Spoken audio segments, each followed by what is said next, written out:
In this video, I would like to briefly show to you just how much your government still, in fact, hates you, as well as expose some contradicting actions from our so-called policy experts. These people aren't policy experts at all. The only kind of expertise they have is the expertise in corruption. So what I'm referring to are the two specific recent decisions that were made by our so-called lawmakers in Washington. The first decision that I'm going to divulge into is the decision to block $48 billion in aid. It was an aid package for restaurants and other small businesses, right? So we're going to block the aid to the small businesses that were struggling and are still struggling and have yet to recover, and some are struggling to recover from the COVID-19 pandemic, from the economic downturn and all the rest of it. And what they did also was, almost in tandem with this, was to pass $40 billion to go to Ukraine. And they did it almost unanimously, though it wasn't, and we'll divulge into that. But first, what I want to do is give you the first thing, which was blocking the $48 billion in aid for the small businesses and restaurants. And I'm going to read to you just a little bit of an article from The Hill that talks a bit about this aid package. But firstly, what I want you to take in is to just realize, so this is for restaurants and other small businesses.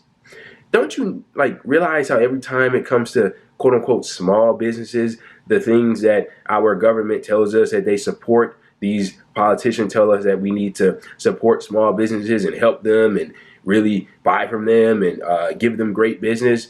But whenever it comes to helping them out, such as providing to them much needed aid, they are reluctant to do so. In fact, they flat out refuse, as what just happened here.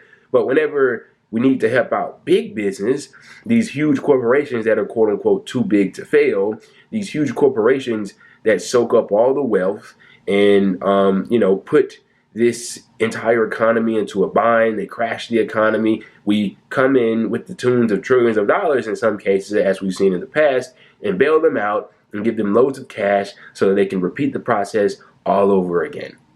Beautiful. So this is an article from The Hill, and it goes as follows. The Senate on Thursday blocked a bipartisan bill to provide $48 billion to restaurants, gyms, and other small businesses hit particularly hard by the pandemic. The senators voted 52-43 to hold a vote on the bill, falling short of the 60-vote threshold needed to move forward. Just 5 GOP senators voted for the motion to proceed, with the bill's opponent citing its impact on the federal deficit and inflation. The bill would have provided $40 billion to a relief fund for struggling restaurants. Democrats provided $26.8 billion to the fund in their COVID-19 relief package, but the federal dollars quickly ran out, with only one out of 3 applicants receiving aid. So with all that being said, that's just a quick overview of the $48 billion package for restaurants and small businesses and gyms and what have you that was denied.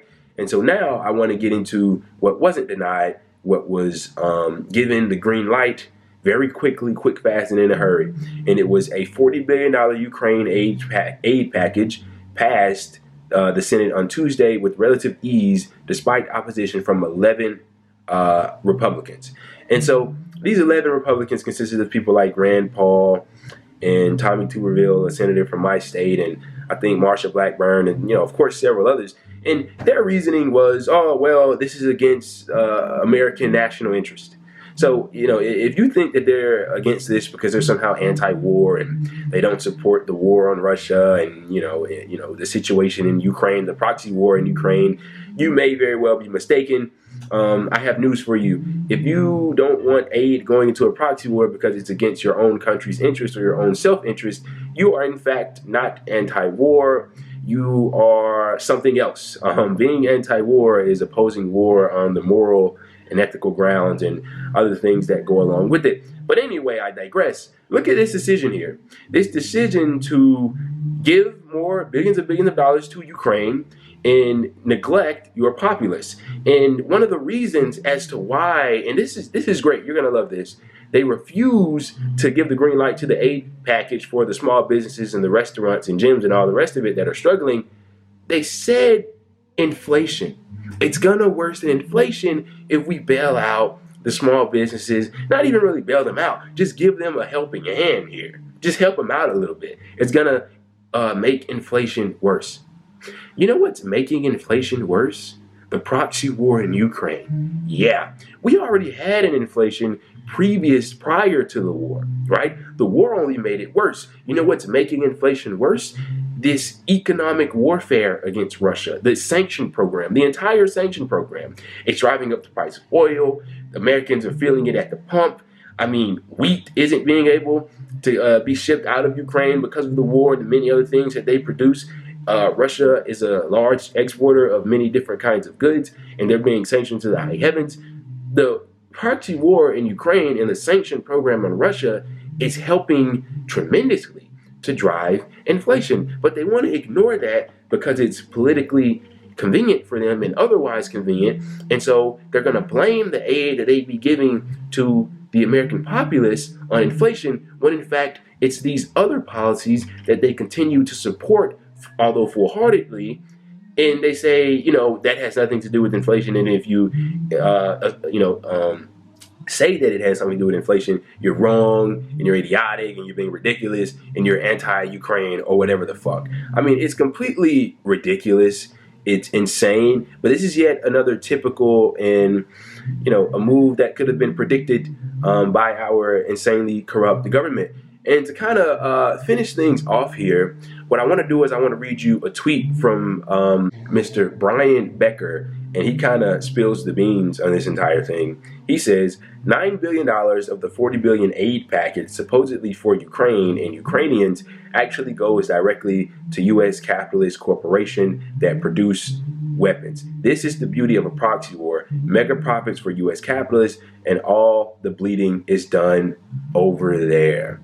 I mean, it's beautiful. It's beautiful. Refusing aid for small businesses and restaurants here at home that are struggling and have been struggling throughout the COVID pandemic and the economic downturn, while giving the green light to send out shipments to neo-Nazis as they continue to fight the big bad enemy, Putin. I mean, words can't describe the viciousness of this. This is an assault on the working people and small businesses of this country, and it needs to be put to an end.